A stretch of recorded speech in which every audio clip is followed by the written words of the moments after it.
Salut les devins, c'est Saikyu. On se retrouve aujourd'hui pour se parler du chapitre numéro 2 du manga Sasuke Retsuden, issu du roman éponyme. Un point de précision qui me paraît important en tout début de vidéo, sachez que ce manga-là, Retsuden, est bi-hebdomadaire. Il sort une fois toutes les 2 semaines, exactement comme l'autre nouveau manga Naruto, dont je vous mets aussi le lien en description en même temps que Retsuden pour pouvoir le lire, qui s'appelle Konoha Shinden. Pour le moment, j'ai décidé de ne proposer que des reviews de Sasuke Retsuden et de vous proposer des vidéos sur Konoha Shinden lorsque cela me semblera plutôt nécessaire. Car même si le premier chapitre était plus que cool, connaissant l'intrigue qui s'y déroule, je pense que ça sera plus pertinent de revenir sur certains points majeurs issus de Konoha Shinden pour éclaircir certains sujets qui pourraient en émaner par exemple. En plus, le manga Konoha Shinden apporte pas mal de modifications par rapport au roman, donc on va commencer à se questionner pendant 3 heures lequel est canon ou pas.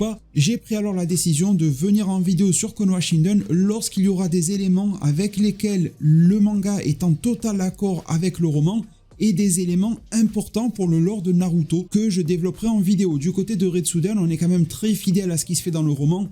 Pas mal de confirmations de choses que l'on attendait et je trouve que Retsuden propose un certain fond d'intrigue de fond qui est peut-être un petit peu plus intéressant à suivre comme une forme de fil rouge par rapport à Konoha Shinden. En tout cas, sachez que les deux mangas sont bi-hebdomadaires et qu'ils ont eu la très bonne idée d'alterner les deux, c'est-à-dire que chaque semaine, vous aurez un chapitre sur Manga Plus, la plateforme légale, un chapitre Naruto, une semaine Retsuden, l'autre Shinden. En plus, bien sûr, du chapitre mensuel de Boruto qui continue son cours. Le chapitre numéro de Retsuden m'a beaucoup plu. Je vais aller directement mettre les pieds dans le plat. S'il y a vraiment un point majeur et un tout petit point à côté pour pinailler qui m'ont dérangé, ce seraient les suivants. Ce n'est pas un point négatif en soi. C'est plutôt quelque chose qui me manque parce que par la force des choses de l'histoire, on n'y a plus accès. C'est cette phase de découverte, d'aventure, de nouveautés qui nous était proposée par le chapitre 1 de Retsuden. On voyait plein de personnes, on voyait plein de lieux. Du côté de Redaku par exemple, on voyait Sasuke en pleine évolution, tout seul, immergé à sa manière en tant que Hokage de l'ombre,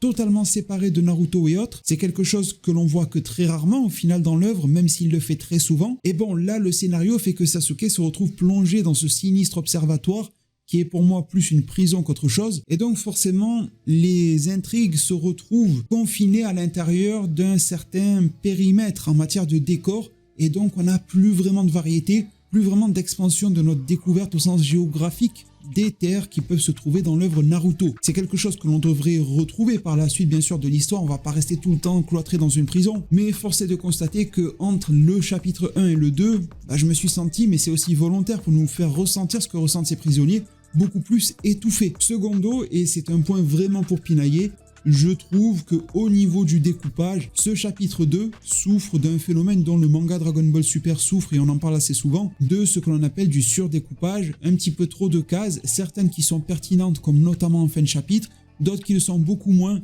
pour nous montrer certains travailleurs de la prison ou certains décors en cases toutes petites et on a même du mal à les voir, même sur un grand écran de PC. Je pense que parfois il aurait été quand même plaisant de profiter de certaines demi ou pleines pages pour mettre en valeur un petit peu l'architecture de ce lieu ou encore sa topographie assez particulière. En tout cas, vu que je viens de parler de visuel, sachez que j'ai trouvé ce chapitre 2 meilleur. J'avais déjà trouvé le premier très bon, je vous avais dit à quel point j'appréciais la reprise de la direction artistique de Masashi Kishimoto, les pages couleurs qui ressemblent vraiment en matière de style à ce que pouvait faire Kishimoto, même techniquement ça y ressemblait beaucoup, mais toujours pour parler technique, sur les pages classiques en noir et blanc, je trouvais que l'on avait affaire à une sorte d'ascenseur artistique.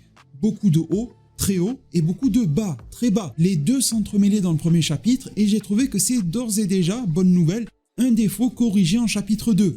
Alors il y aura toujours des pages et des cases qui sont plus belles que d'autres, mais dans l'ensemble, je sens que tout est plus ou moins nivelé et que lorsque certaines cases ont moins d'attention portée sur elles, on comprend de manière très efficace pourquoi. C'est car notre œil va se porter sur elle que l'instant, une fraction de seconde. Voir des bagnards en train de taper à la pioche dans le sol, franchement, on va pas s'y attarder des heures. Donc ça ne mérite pas vraiment une grosse attention sur eux et ça ne le dérange pas. Donc je suis vraiment très heureux de ce que Shingo Kimura a pu proposer dans ce chapitre numéro 2, en matière visuelle notamment. Et j'espère vraiment que ça tiendra sur cette lancée-là.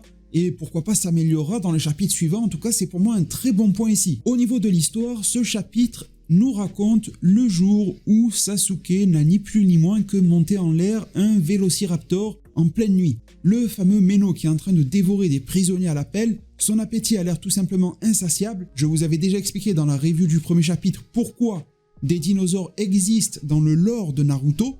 Mais pourquoi il y en a-t-il un de vivant? C'est une intrigue auquel Sasuke Retsuden, cette œuvre devra répondre. En tout cas, il y a un lien indéniable avec le patron des lieux, à savoir Zanzul, dans cet observatoire du Tatar, à l'orée du pays de Redaku, pays dans lequel je rappelle qu'ils ont quand même été très préservés par rapport à tout ce qui est ninjutsu. C'est presque des fables pour eux, les ninjas et compagnie. Donc avoir Sasuke et ses pouvoirs qui s'y infiltrent de la sorte, c'est quand même assez spécial.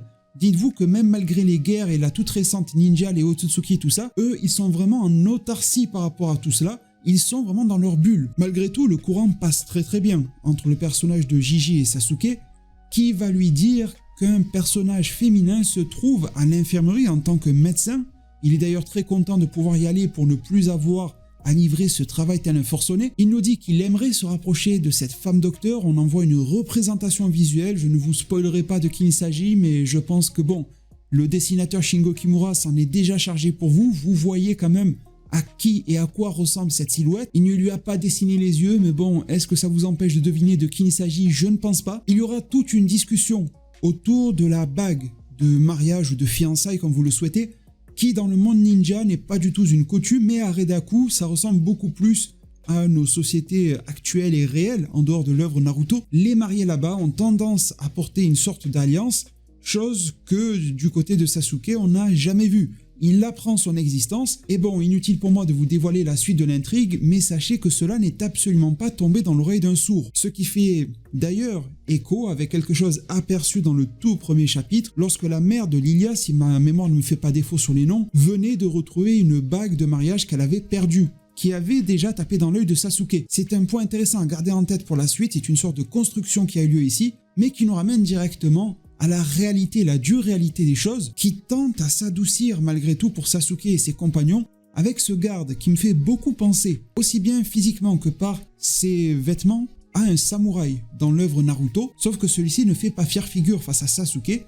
Il a peur de s'approcher de lui, peur d'aller lui donner des ordres, à cause de ses entre guillemets exploits face à quelques gars qui avaient été emprisonnés la semaine dernière à qui il avait déjà cassé la gueule. Je trouve ça assez intéressant car on se rappellera de l'introduction de Sasuke au Conseil des Kage, qui était fortement gardé par des samouraïs, et j'aime bien cette référence, qu'elle soit volontaire ou non, qui est faite au Sharingan, à savoir que ce garde refuse même de regarder, de croiser le regard avec Sasuke. Il n'est pas spécialement au courant de son Sharingan, mais on sait très bien, Gai Sensei en est un exemple vivant au sein de l'œuvre, qu'il faut absolument garder le regard baissé lorsque l'on fait face à un possesseur de ce Genjutsu. En tout cas, la nuit tombe du côté de cette prison, et Sasuke va avoir besoin de s'échapper de sa cellule pour mener son enquête. Pour cela, il va demander à ses amis co-détenus de lui servir de prétexte et de leurre en quelque sorte lorsqu'il va prendre quelques minutes pour son escapade nocturne. Ça lui permettra de tisser un petit peu plus de liens, même s'il reste assez froid. En parlant de froideur, lorsqu'il était en train de travailler, Gigi lui demandera à Sasuke s'il n'a pas froid, chose à laquelle Sasuke répondra que oui. Il le ressent, il en souffre. C'est un moment que j'ai apprécié car il permet d'humaniser Sasuke, mais en même temps de nous montrer à quel point aussi bien son corps et son esprit sont réellement endurcis. Ressentir est une chose, mais la manière dont il aborde et vit et retranscrit ces choses en est une autre. En tout cas, en ce moment nocturne, il va s'adonner une sorte de jeu auquel, s'il obtient la victoire, il pourra demander une faveur à ses collègues co-détenus. Il a besoin alors de deux choses, bien évidemment gagner la partie, mais avant ça avoir quelque chose pour la rejoindre, et il va le fabriquer de toutes pièces, à partir d'un jutsu de type Doton. Le Doton étant une des 5 natures d'éléments dans l'œuvre Naruto, qui correspond à la terre. C'est quelque chose qui pourrait surprendre, mais qui est tout à fait naturel pour un possesseur du Rinnegan.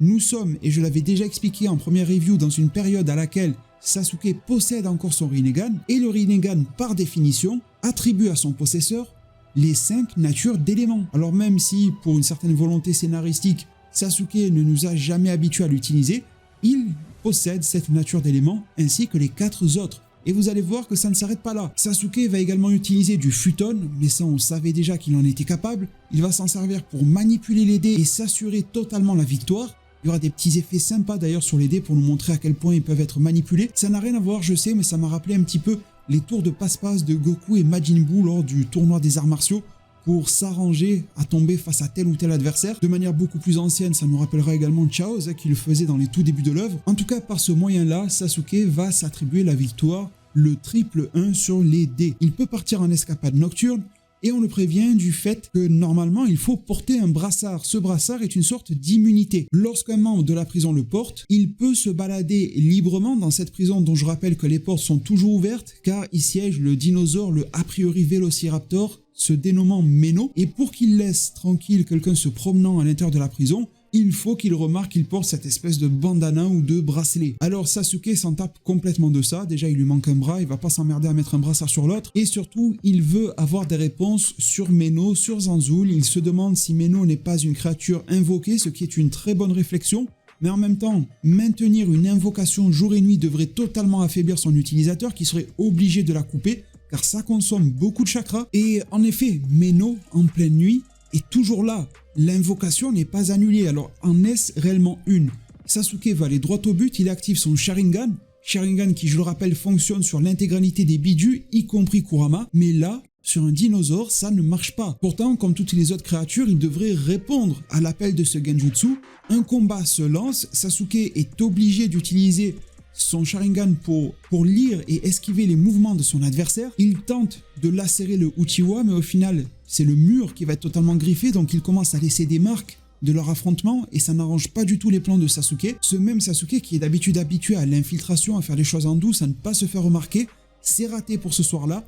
Il va devoir enchaîner le dinosaure dans tous les sens. L'action est effrénée, on dirait qu'ils se sont donné rendez-vous à minuit parking souterrain d'Auchan, ça part dans tous les sens. Bien que choqué, Sasuke ne veut plus perdre de temps avec lui, et surtout il ne veut pas laisser plus de marques que cela de leur affrontement. Cependant, un peu à l'image de la représentation des vélociraptors intelligents dans Jurassic Park, ce dernier semble avoir feinté d'être KO, se relève immédiatement et va même se mettre à pourchasser Sasuke, qui va être contraint pour pouvoir se battre toujours en discrétion mais avec beaucoup de puissance et avec des coups plus qu'aiguisés, de se créer un kunai. Kunai qu'il va forger par de la glace. Le maniement du Yoton chez Sasuke nous est confirmé ici. Manipulant les 5 natures d'éléments grâce à son Sharingan, Sasuke s'est mis à créer comme des sortes de Kekkei Genkai. Ce sont ce que l'on appelle les dons héréditaires dans l'œuvre Naruto, ces jutsu qui mélangent des natures de chakras, et je salue alors à la fois l'intelligence d'avoir pensé à manipuler de la glace pour se battre efficacement sans faire le moindre bruit. On voit l'expertise à toute épreuve de Sasuke qui ressort ici, mais également la référence au fait que le tout premier Kekkei Genkai qu'il a rencontré, c'est quand même celui de Haku, qui manipulait la glace. Alors c'est intéressant, mais sachez que Sasuke déclara à ce sujet-là, de ces techniques héréditaires, que même s'il est capable de les reproduire, ça ne vaut absolument rien à côté d'un réel utilisateur de ces derniers et qu'il n'en est qu'au tout début de la création de ce type de technique. En tout cas, ça suffit amplement pour découper Meno comme s'il était une petite merguez. Il n'en démord pas, mais Sasuke va lui assonner les coups finaux. Il sera tellement en souffrance qu'il va se mettre à galoper dans le sens inverse, il va retailler, il ne veut plus voir Sasuke, en tout cas plus pour cette nuit. Mais le lendemain, une fois le jour levé, Sasuke subit un nouveau choc et quand même il faut dire qu'ils sont assez rares chez lui, celui de voir de nouveau Meno en pleine forme, tous ses membres ont repoussé et il est de nouveau affamé, prêt à déguster du prisonnier. On pourrait se demander s'il n'y a pas plusieurs Meno, mais un début de semblant de réponse commence à nous être apporté par le dénommé Zanzul qui va s'intéresser à Sasuke. Il a remarqué que le Uchiwa a un lien avec ce qui s'est passé la nuit précédente et il ne laissera personne s'attaquer à son petit protégé. Alors Sasuke va utiliser contre Zanzul exactement la même méthode que face à la monstruosité Meno, à savoir Sharingan, Genjutsu et le forcer à parler. Cependant, les surprises, les mauvaises surprises s'accumulent pour Sasuke. Son adversaire psychologique reste totalement impassible. Le Sharingan ne sert absolument à rien contre lui non plus. C'est alors qu'il va ôter ses lunettes, commencer à se recoiffer comme s'il était Aizen de Bleach et nous délivrer via une page absolument sublime de la part de Shingo Kimura, un front contre front ou yeux contre yeux pour que Sasuke puisse s'y réfléchir à l'intérieur et constater que Zanzul possède des yeux modifiés, des yeux de verre. Nous avons donc là, en plus à cette période plutôt charnière de l'histoire, chronologiquement parlant de Naruto, un personnage qui bien sûr me fait penser à Orochimaru, mais qui peut nous faire penser à d'autres personnages issus de l'œuvre en matière de modification de leur propre corps. On se rappellera du dispositif oculaire de Deidara, mais on se rappellera également de manière beaucoup plus contemporaine de Amado qui a modifié ses propres yeux. On se demande si ceux de Hada et de Daemon ne le sont pas aussi. On pourrait parler aussi de Delta. Alors cette fois-ci, en guise de conclusion, Zanzoul va faire une promesse, celle de garder un, si ce n'est 2 yeux de verre sur lui. Étrangement, il ne pousse pas la confrontation plus loin que cela. En même temps, ils sont en pleine cantine de l'observatoire, il vaut peut-être mieux éviter de se faire remarquer. Zanzoul a bel et bien dénoté que Sasuke est capable du ninjutsu, mais ça ne lui fait pas plus peur que cela. Celui qui possède l'ascendant psychologique en fin de chapitre numéro 2 de Sasuke Retsuden n'est pas le frère de Itachi, mais il est le propriétaire de Meno, le chef de l'observatoire du Tatar, à savoir Zanzoul. Il a réussi à mettre à mal sur ce plan-là Sasuke, et il a même réussi à déjouer l'une de ses cartes maîtresses, à savoir le Sharingan. Les secrets qui se trament en fond de cet observatoire sont nombreux, l'histoire devrait nettement évoluer par la suite, une réponse au retour en pleine forme du dinosaure Meno devrait nous être apporté, si mes calculs sont bons, en chapitre prochain maximum, celui d'après, donc d'ici 2 semaines à 1 mois. Le prochain chapitre, le numéro 3, est attendu pour le 19 novembre 2022 à 16h sur la plateforme de Manga Plus. Si cette vidéo et mes explications vous ont plu, n'hésitez pas à mettre un maximum de pouces bleus, à vous abonner et activer la cloche des notifications. Merci vraiment pour tout, prenez tous extrêmement bien soin de votre futur, et à plus pour de prochains arts divinatoires.